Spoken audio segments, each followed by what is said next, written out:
जय जगन्नाथ पिलाने तो मैंने मो यूट्यूब चैनल लिपो क्लासेस को स्वागत। आज वीडियो पिलाने देखिए कि शब्द प्रदूषण बा शब्द प्रदूषण कौन तार कारण कौन तार प्रभाव कौन एवं तार प्रतिकार आम केमी कर शब्द प्रदूषण को आम केमी रोकीपर से विषय में आज आम जाना। तो शब्द प्रदूषण देख पे आम जो इंग्लीश कह नॉइज पोल्यूशन। तो नॉइज पोल्यूशन कौन कज इफेक्ट एंड कंट्रोल। तो ये तीनोटी विषय ही आम सब ध्यान देवा तार कारण कौन तार प्रभाव कौन और तार प्रतिकार कौन बता आम केमी नियंत्रण कर। तो देख पे जो शब्द अवांछनीय अप्रीतिकर अस्वास्थ्यकर और विरोधीकर ताकू कोलाहल बोली कहुए। मैंने जो शब्द आम वांछनीय सरी अवांछनीय अप्रीतिकर अस्वास्थ्यकर और विरक्तिकर जोटा आमको भल लगे जो शब्दटा से आम कह कोलाहल माने से जो शब्द गुड़ आम कोलाहल बोली कही था। जड़े व्यक्तिर उभय स्वास्थ्य और मस्तिष्क कोलाहल द्वारा प्रभावित होता है। गोटे व्यक्तिर उभय स्वास्थ्य और मस्तिष्कटा कोलाहल द्वारा से कौन प्रभावित होती है। जी किसी कोलाहल बेले ताको मेंटाली और फिजिकल कौन लगी था ना टे भल लगी न मैंने खराब लगी था से चिड़ी जाए हठात शब्द को मापिया निमंते व्यवहृत एकक को डेसिबल बोली आम कहवा। तो शब्द को जो मापा जाए एककटा को आम कहवा डेसिबल बुझल ना पे मैंने। तो शब्दर मापिबार एकक आम कौन कहवा ना डेसिबल। जो शब्द 130 डेसिबल अधिक तो आम कान पर क्षतिकारक होता है। जो शब्दर डेसिबल 130 रु अधिक होगा से आम कौन कान पर बहुत खराब होता है बा क्षतिकारक से होता है। जितेबाला शब्द 100 डेसिबल को अतिक्रम करे से आम अवांछनीय होता है। तो आमर अवांछनीय माने 100 डेसिबल कम डेसिबल शब्द आम शुणा ताड़ अधिक से आम शरीर कौन आम से अवांछनीय हो जाता है।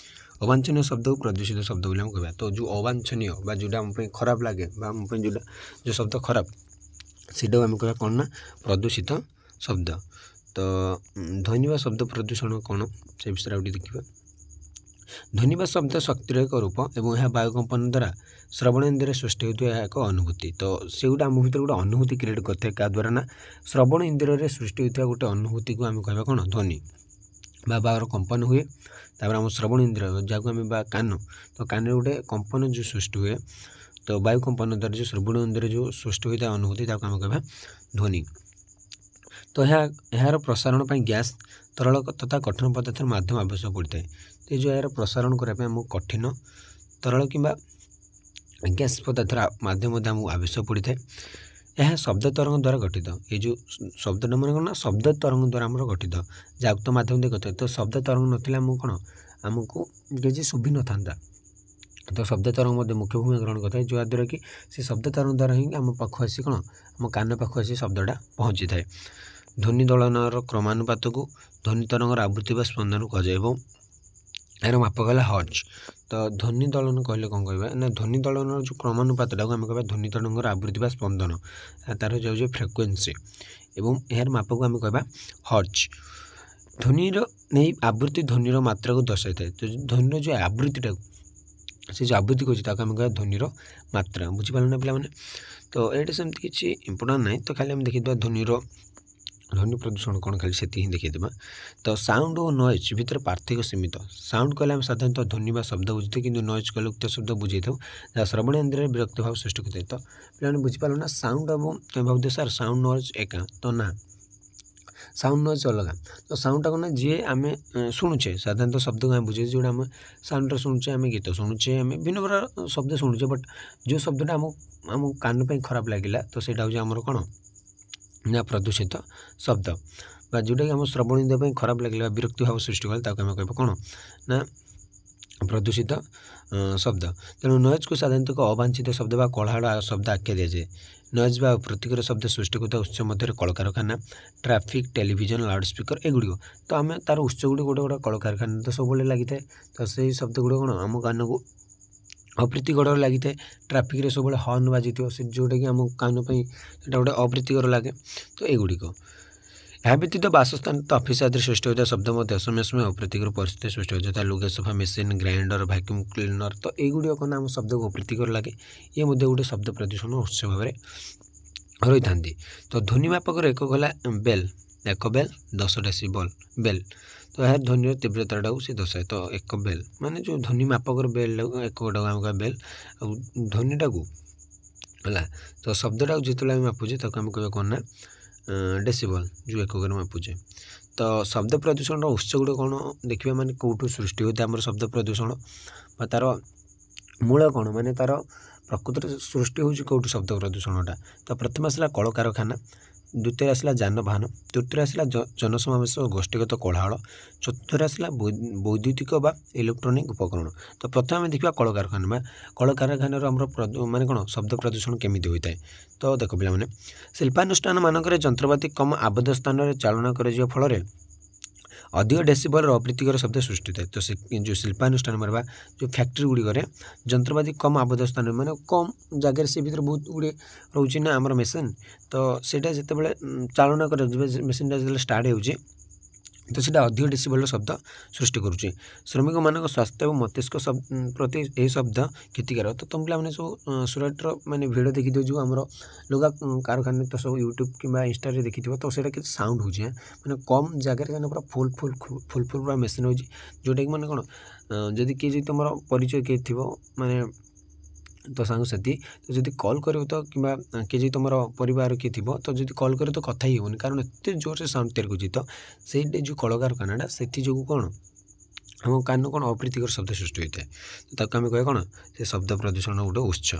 तो जानवाहन देख पे दिनक दिन रास्तार जानवाहन संख्या अधिक अधिक होबार लगी। तो तुम समस्त जान पे तुम मन पाक जे गाँव में रोचे सपोज तो देखो से गाँव में माने 20 जनकर गाँव में जब 20 ରୁ 25 वर्ष तलू देखिए तो गाँव में बाइक कार गोटे कि 2टा थी कि बर्तमान प्रत्येक घर गोटे गोटे बाइक तो कौ रेट्रे बढ़ुची बर्तमान जानवाहन संख्या। मोटरसाइकेल, स्कूटर, कार, बस, ट्रक, ऑटो रिक्शा, एरोप्लेन इत्यादि विषाक्त बाष्प निर्गत कर वायु प्रदूषित करने सहित विरक्तिजनक अप्रीतिकर और असह्य शब्द सब सृष्टि करते। तो समस्त जान से मैंने सब हर्न तापर बोले विभिन्न प्रकार वायु से प्रदूषित करने भाया शब्द सृष्टि करते।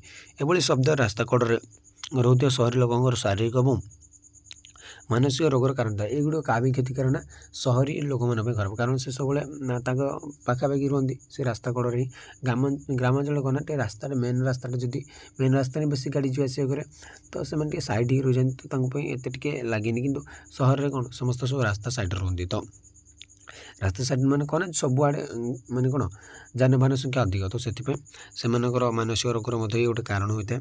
तब देखिए गोष्ठी समावेश उत्सव शोभायात्रा विवाह सभा समावेश इत्यादि समवेत ही लोक मान कोलाहल मुख्य उत्सव से गोटे उत्सव है कि गोटे शोभायात्रा से गोटे कौन होता है ना पूरा कोलाहल होता है। उपरोक्त जनसमावेश सहित जड़ित उच्चारण स्लोगान उच्चांग संगीत भाषण गीत माइक्रोफोन व्यवहार एगुड़ आम कौन आम स्वास्थ्य प्रति एगुड़ गोटे गोटे क्षतिकारक होता। तो एगुड़ कौन आम शरीर को माने कौन आम शरीर जो विभिन्न मानसिक रोग पर ये बेस खराब होता है कारण विरक्त भाव गुड़ मन को आसी था सब जदि आम सब जब शब्द प्रदूषण जोट हो जब से पाखापी रहा तो सब मन खाली विरक्त भाव आसो। आसला वैद्युतिक और इलेक्ट्रोनिक उपकरण रेडियो टेलीविजन ग्राइंडर मिक्सचर लुगा धुआ यंत्र कुकर एवं से अन्य बहु उपकरण बारंबार व्यवहार अप्रीतिकर शब्द। तो जदि कुकर कि ग्राइंडर मिक्सचर एगुड़ी कना जो सब लगे तो से कौन विरक्त भाव दे था। तो केतक ध्वनि उच्चर तीव्रता आम देखा। तो देखो पे निश्वास प्रश्वास ने कौन तार तीव्रता 10 जिते बेतार प्रसारण होता है तो आमर 20 फुसफुस कथबार्ता 20 ରୁ 30 लाइब्रेरी 30 ରୁ 35 तो यही भाव में रही। तो देख पे आमर कौजे ना मोटरसाइकेल आम कौन कह ना 100 माने पाखापाखि ये आमर रही जाऊँगी चलो माने आम शरीर किसी एत कि नुह बट ट्राफिकटा रोचे है तो गोटे गोटे जगह ट्राफिक 110 20 130 डेसिबल अधिक हो जाऊँगी जदि तो पाखापाखि एगुड़ी तो एगुड़ी भी छाड़देले माने जितेक 100 ରୁ कम तो सेगुड़िक प्राय चलो कितने किसी ना स्कूल तो चलो स्कूल तो कोलाहल हुए कि बेले बेले जदि किसी फंक्शन कि किसी जदि समावेश कार्य है तो से होता है। तो सब देख लो पे कौन ये सब आम तीव्रता कौट के सब ध्वनि सृष्टि हो केते मात्रा रे। तो शब्द प्रदूषण प्रभाव कौन ना कोलाहल शब्द सब विरक्तिकर अप्रीतिकर असह्य और स्वास्थ्य प्रति क्षतिकार से बेस चिड़ा लगे मैंने से मेंटाली प्रेसर बेस होता है सब साउंडटा कमारे जदि गणेश पूजा कि किसी दशहरा पूजा जब गोटे गाँव मानक कि सहर मानक तो से कौन डीजे बहुत साउंड दिखती तो आमको कौन लगे कमारे माने कमारे से आमको अप्रीतिकर लगे अविरक्तिकर करता है। यह चिकित्सालय विद्यालय कार्यालय ग्रंथालय इत्यादि कार्यरत व्यक्ति मान कार्य प्रभावित करता है कारण उपरोक्त स्थान मान परिवेश शांत रहा दरकार। तो गोटे जदि हेटे स्कूल थी कि चिकित्सालय थी तो ये कौन कारण डॉक्टर गोटे ऑपरेशन करते से बहुत साउंड है खराब लगे चिड़ा लगे से कौन चिड़ा लगे से भूल भाल मत कि कर दिखती। तो से एगुड़े कौन परिवेश शांत रहा दरकार। तो शब्द प्रदूषण केतोटी प्रधान प्रभाव आम देखा। तो विरक्ति और चिड़चिड़ापन लगे कार्यदक्षता ह्रास घटी थाए श्रवण शक्ति ह्रास घटी थाए माने शुणा शक्तिटा कमी जाए अनिद्रा रोग माने निद हो न था उक्त रक्तचाप माने ब्लड प्रेशर बढ़ी जाए स्नायविक रोग और मस्तिष्क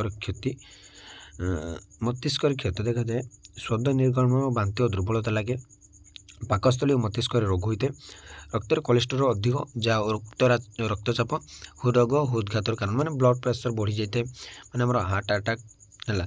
तो से भाया रोगर मध्य से गोटे कारण तैयारी होता है। तो देखले बेले तार कारण गुड़िक कौन कौन सॉरी तार प्रभाव गुड़िक कौन कौन आम शरीर में जो पड़ी था तापर देखिए तार आउटे प्रभाव देखिए माने को टाइप प्राय 100 डेसिबल पर्यटन तीव्रता विशिष्ट ध्वनि कान पर मधुर याटर अधिक विशेषतः 120 डेसिबल तीव्रता शब्द अत्यंत हानिकारक तथा श्रुतिकटु दिन बेला शब्दर तीव्रता साधारणतः राति अपेक्षा बेसी थाए। तो दिन बेले बेसी शब्द प्रदूषण होता है कारण रात बेले प्राय समस्त शोई पड़ती एत तैयारी हो न बट दिन बेले ना बेसी है। तो शब्द प्रदूषण प्रभाव को आम दुई भाग भेद कर श्रवण संबंधी और श्रवण असंबंधी। तो श्रवण अवसन्नता और कन्न बधिरता यार पर्यायभुक्ता है जो आमर श्रवण असंपन्नता और कन्न बधिरता जो कन्न बधिर जो बधिर हो जाए कहते तो बधिर हो मैंने तो किसी शुभुनि। तो श्रवण क्षमता 90 डेसिबल तीव्र विशिष्ट शब्द जो होता है और यह सहित कन्न भितर हुइसेल शब्द गुणगुण शब्द भली पार्श्व प्रभाव सृष्टि होता है। तो से जो गुणगुण सब कौन तार साइड इफेक्ट सब तैयारी होता है। 100 डेसिबल बा 102 डेसिबल विरत भाव रही श्रवण शक्ति संपूर्ण लोप हो जाए मैंने शुणा शक्तिटा कमी जाए सब जब आम 100 डेसिबल रु अधिक डेसिबल शब्द सब शुणे तो आम कौन श्रवण शक्तिटा लोप पाई। तो हठात सृष्टि होता प्रचंड शब्द अविरत कम तीव्रता विशिष्ट शब्द अपेक्षा अधिक क्षतिकारक। तो से आम सब कम जोटा कम साउंड से अंचल आम रहा ट्राए करवा। तो श्रवण असंबद्ध कौन ना परस्पर कथबार्तार बाधा सृष्टि होता है। तो जदि श्रवण असंबद्ध आम जन सहित कथा से साउंड जोर से देवे कि किसी गोटे बहुत कलकारखाना गोटे फैक्ट्री पाखापाखि थो मेसीन गुड़ चली तो से आम कौन जड़े अन्य जन सहित कौन कथबार्ता बहुत ताको असुविधा भोगी थाए। क्लांति और विरक्त भाव से प्रकाशित क्लांति माने विरक्ति लगे से जगह। तो अनेक प्रकार शारीरिक विशृंखला जता निद्राहीनता उक्त रक्तचाप जकृति संबंधी विकार मानसिक उत्तेजना तो अत्यधिक झाड़ बोवा बांति लगे तो मुंड बुलेवा ये सब विभिन्न कारण गुड़ी से तैयारी होता है। यह व्यतीत श्वासक्रिय अस्वाभाविकता रक्त संचालन अनियमितता पाचन क्रिया समस्या इत्यादि ध्वनि तीव्रता जो होता है। अविरत तीव्र ध्वनि पाकस्थल घा सृष्टि सहित हृदघात करता है। तो जो अविरत तीव्र ध्वनिटा आम पाकस्थल कौन कथा नहीं मैंने घा तैयारी करने सहित से गोटे हृदघात कर मैंने जो हार्ट अटैक जो कहते हृदघात तो सीटा आमर कराई। तथापि आम संस्कृति तथा सभ्यता को पर्यालोचना कले जना जाए आम साधारणतः ध्वनि प्रदूषण सहित अतप्रोत भाव जड़ित। जदि आम देखा तो आमर संस्कृति सहित आम सभ्यता पर्यालोचना जदि आम करवा तो आम साधारणतः ध्वनि प्रदूषण सहित अतप्रोत भाव जड़ित। आमर समस्त धर्मीय सामाजिक तथा विवाह व्रत दशहरा तथा अन्य केतक महोत्सव लाउड स्पीकर और आम्फलिफायर इत्यादि व्यवहार कराए जहाँकि 5-7 दिन पर्यटन आम अशांत विरक्त तथा अवस्थित परिवेश समय कटवाक पड़ता है। तो जमी बर्तमान देख पे गणेश पूजा आसला तो माने गाँव कौन 2-3 दिन जो हम रही तो सब से पे कौन साउंड दे रही तो यहाँ कौन छोट पिला शोपारे तो टी जब बुढ़ा लोक विरक्त भाव लगे तो केते जन मैंने बहुत खराब लगी था। तो से साउंड देखिए शुणवे कम साउंड दबा। तो शब्द प्रदूषण को आम केमी नियंत्रण करें पे देख ना मूल उत्सर केमी शब्द सृष्टि नियंत्रण कलकारखाना विमान घाटी राजपथ इत्यादि शब्द सृष्टि मुख्य उत्स गुड़िक जनबसती दूर रखे। तो जो कलकारखाना फैक्ट्री विमान घाटी जो एयरपोर्ट और राजपथ गुड़ी आम कौन जनबसती जो अंचल अच्छे से दूर रखा। तो कलकारखाना विमान घाटी राजपथ इत्यादि निकट जनबसती स्थापन को बारण कर मैंने ये पाखापाखि किसी किए मैंने जदि आगुरी हो जाए तो ये जमी जनबसती न रही तो से ध्यान देवा। ଯାନବାହନ ଉଡ଼ାଜାହାଜ କଳକାରଖାନା ସେଭଳି ଅନ୍ୟ ଶବ୍ଦ ସୃଷ୍ଟିକାରୀ ଯନ୍ତ୍ର ବା ଇଲେକ୍ଟ୍ରୋନିକ୍ ଓ ବୈଦ୍ୟୁତିକ ଉପକରଣ ଶବ୍ଦ ନିବାରକ ପଦ୍ଧତି ବା ସାଧନ ବ୍ୟବହାରକୁ ବାଧ୍ୟତାମୂଳକ କରିବା। ତ ଯେମିତି ଶବ୍ଦ କମ୍ ତିଆରି ହେବ ସେଇଭଳିଆ ସବୁ ଆମେ କ'ଣ ପଦ୍ଧତି ସବୁ ଆପ୍ଲାଏ କରିବା। ତ ରାଜପଥ ସାହି କଳକାରଖାନା ପ୍ରାଙ୍ଗଣ ବିମାନ ଘାଟି ସଂଲଗ୍ନ ସ୍ଥାନ ତଥା ସହର ନଗରମାନଙ୍କର ବିଭିନ୍ନ ସ୍ଥାନରେ ବୃକ୍ଷରୋପଣ କରିବା, କାରଣ ବୃକ୍ଷଲତାମାନଙ୍କର ଶବ୍ଦ ଶୋଷଣ କ୍ଷମତା ଅତି ଉତ୍ତମ। ଯଦି ସେ ପାଖାପାଖି ଆମେ ଗଛ ଲଗାଇବା ତ ଏତେ ସାଉଣ୍ଡ ହେବନି, କାରଣ ସେସବୁ ସାଉଣ୍ଡ ଗୁଡ଼ିକୁ କିଏ ମାନେ କ'ଣ ଶୋଷଣ କରିଦିଅନ୍ତି ନା ଉଦ୍ଭିଦ ବା ବୃକ୍ଷଲତା। ତ ଶବ୍ଦ ପ୍ରଦୂଷଣ ଦ୍ୱାରା ଆକ୍ରାନ୍ତଙ୍କ ସୁରକ୍ଷା କେମିତି କରିବା? ଯେଉଁ ବ୍ୟକ୍ତିମାନେ ଧାରାବାହିକ ଭାବରେ ବହୁତ ସମୟ ଧରି କ୍ଷତିକାରକ ବିରକ୍ତିଜନକ ଶବ୍ଦର ସମ୍ମୁଖୀନ ହୋଇଥାନ୍ତି ସେମାନଙ୍କୁ ଇୟର ପ୍ଲଗ୍ ଓ ଇୟର ମଫ୍ ଭଳି ଉପକରଣ କାନରେ ବ୍ୟବହାର କରିବା ପାଇଁ ଯୋଗାଇ ଦେବା ଉଚିତ। ତ ଯେଉଁ ବ୍ୟକ୍ତିମାନେ